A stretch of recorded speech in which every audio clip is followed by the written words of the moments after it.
Assalamualaikum warahmatullahi wabarakatuh. Saya Rika Tirtamasni, calon guru penggerak angkatan 7 dari Kabupaten Solok Selatan. Pada kesempatan kali ini saya akan menayangkan sebuah video tentang demonstrasi kontekstual modul 1.4 Budaya Positif Praktik Segitiga Restitusi. Restitusi adalah proses dialog antara guru dengan siswa atau orang tua dengan anaknya untuk memperbaiki kesalahan mereka dan mengembalikan mereka ke kelompoknya dengan karakter yang lebih kuat. Proses restitusi terdiri atas 3 tahapan. Yang pertama, menstabilkan identitas. Yang kedua, menvalidasi tindakan yang salah. Yang ketiga, menanyakan keyakinan.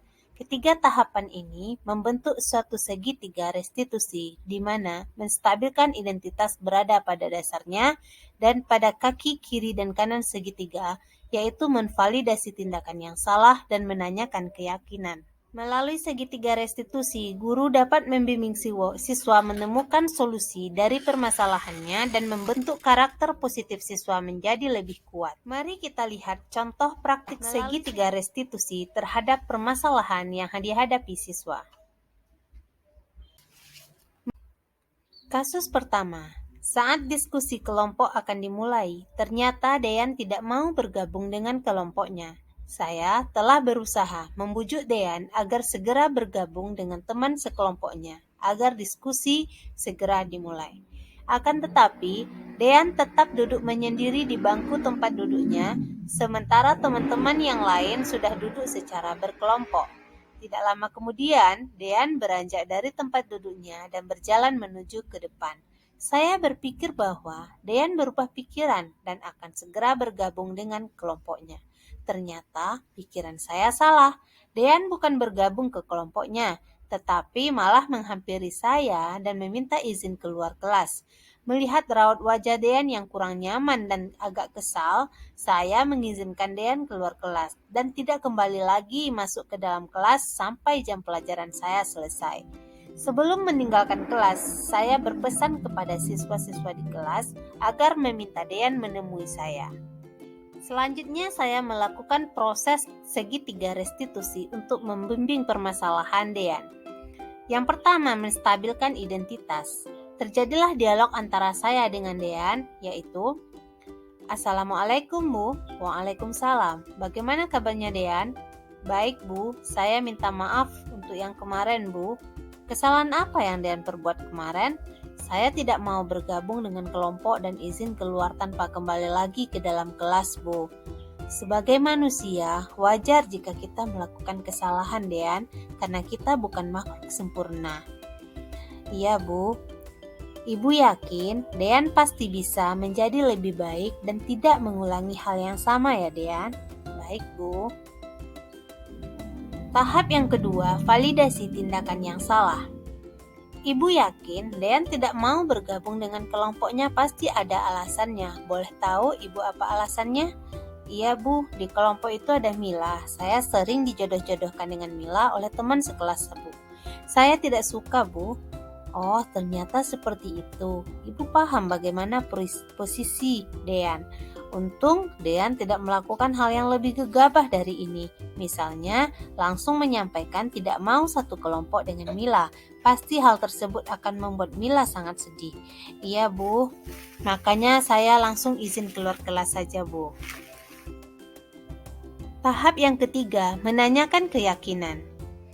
Kira-kira tindakan Dean yang tidak mau bergabung dengan kelompok dan meninggalkan kelas, apakah itu sudah sesuai dengan prinsip dan keyakinan Dean atau keyakinan kelas? Tidak Bu, saya sebenarnya ingin bergabung di kelompok Bu. Sebelumnya saya juga menghargai Mila, tapi semenjak dijodoh-jodohkan saya kurang nyaman Bu.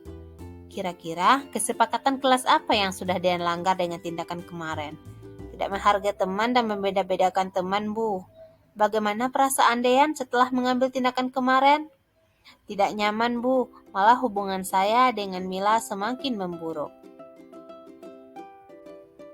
Apa Dean bersedia untuk berubah dan tidak mengulangi kesalahan?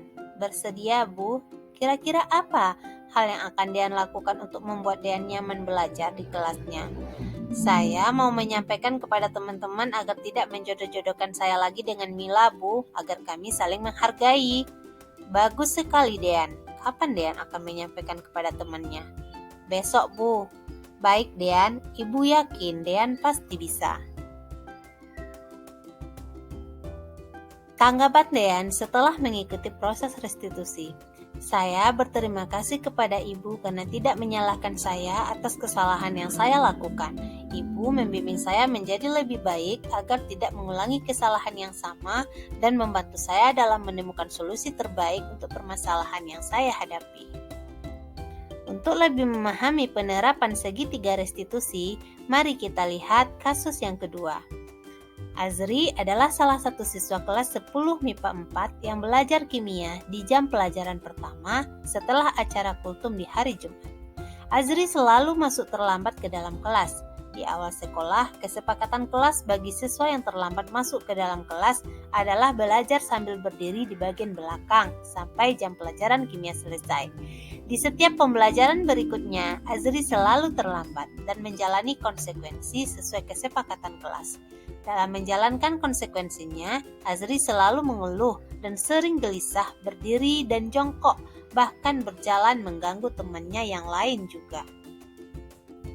Segitiga restitusi yang pertama dilakukan adalah menstabilkan identitas dengan memanggil Azri untuk menemui saya. Assalamualaikum, Bu. Waalaikumsalam. Bagaimana kabarnya Azri? Baik, Bu. Apakah Azri tahu mengapa Ibu memanggil Azri ke sini?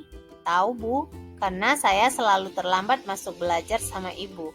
Sebagai manusia, kita tidak ada yang sempurna ya Azri, termasuk Ibu. Ibu juga sering melakukan kesalahan. Iya, Bu, wajar jika kita berbuat kesalahan, tapi alangkah lebih baiknya jika kita tidak mengulangi kesalahan yang sama berulang-ulang ya Azri. Tahap menvalidasi tindakan yang salah. Ibu yakin Azri punya alasan mengapa selalu terlambat masuk ke dalam kelas di jam pelajaran Ibu. Boleh Ibu tahu apa alasannya Azri? Iya, Bu, saya terlalu terlambat masuk ke dalam kelas karena saya pergi makan, Bu. Apa bisa Azri sarapan di rumah terlebih dahulu sebelum ke sekolah? Tidak, Bu, karena tidak ada sambal, Bu. Oh, begitu. Baiklah, Ibu paham kondisi Azri. Terus, kenapa ketika menjalankan konsekuensi, Azri tidak bisa berdiri dengan tenang, padahal Azri kan sudah makan? Pinggang saya sakit sekali, Bu. Kalau Ibu boleh tahu kenapa? Saya sering membantu orang tua memetik buah pinang, Bu. Wah, keren sekali Azri ya.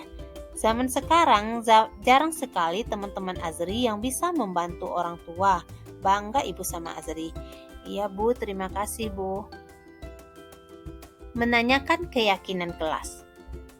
Dari tindakan Azri yang selalu terlambat masuk ke dalam kelas dan tidak menjalankan konsekuensi dengan baik, apakah itu kira-kira memang yang Azri inginkan? Tidak, Bu, sebenarnya saya juga tidak ingin seperti itu, Bu. Nah, kira-kira Azri sudah melanggar kesepakatan apa di kelas kita? Tidak disiplin, Bu. Ya, Azri tahu berarti ya. Apakah Azri merasa nyaman dengan keadaan tersebut? Tidak nyaman, Bu.